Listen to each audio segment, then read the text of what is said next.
We first need to understand when a license file needs to be replaced.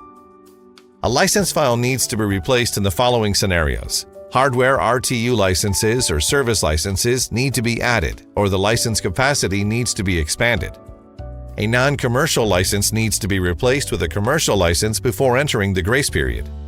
A fixed-term license needs to be replaced with a commercial license after entering the grace period. A license file needs to be replaced because a component replacement resulted in the ESN being changed.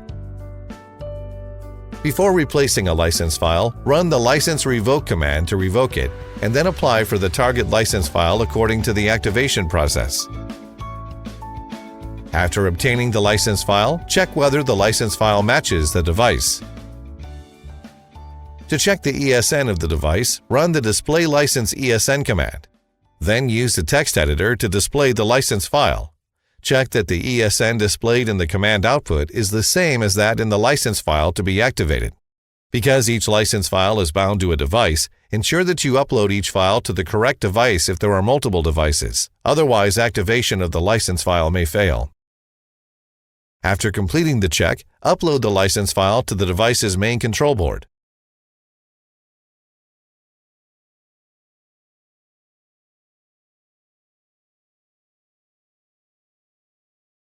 For a device with two main control boards, run the copy command to copy the license file to the slave main control board.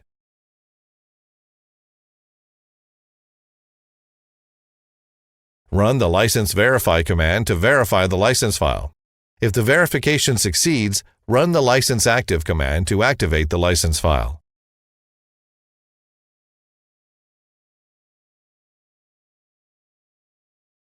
Verification succeeds if verify license succeeded is displayed.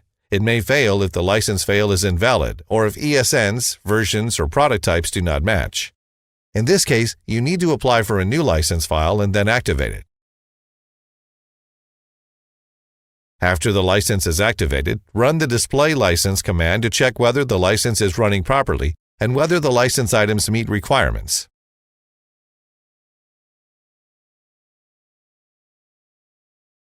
If two dashes are displayed in item type, the item is a sales item. The value function indicates a function control service license, and the value resource indicates a resource control license. In description of a resource control license, if port enable RTU is displayed, the license is a hardware RTU license.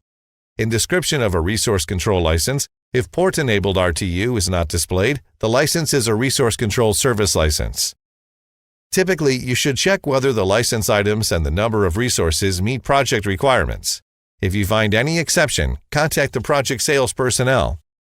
After confirming that the license items meet requirements, you are advised to delete the original license file.